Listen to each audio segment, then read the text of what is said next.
Hi, I'm Paul Cwik, and I'm Associate Professor of Economics at Mount Olive College in North Carolina. And today I'd like to talk to you about the foundational difference between Austrian economics and the mainstream.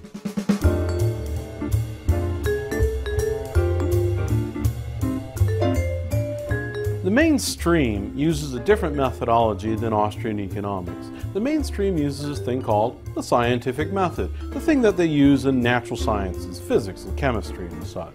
And the scientific method is great when we're trying to come up with things like artificial hearts or cell phones. But Austrian economics recognizes that there's severe limitations to this approach in the social sciences.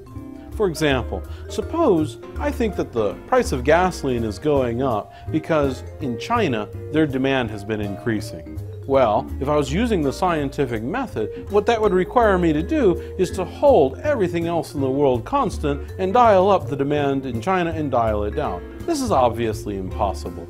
So how do Austrians then conduct science?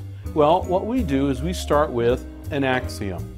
It's something that's true. It's always true and can't be falsified. It's called the human action axiom. It says that people behave purposefully. And when people behave purposefully, then there's economics. Now we add to this the idea of scarcity. Now what's scarcity? It simply says that I can't do everything all at once or all at the same time. And because there's this thing called scarcity, that means I have to rank what I want to do, my ends. And then I have to think about how do I achieve these ends? Those are my means. And when we set up this ends-means framework, we're creating basically a preference scale. What do I want most? And I rank down from there. I act to achieve my goals. I behave purposefully.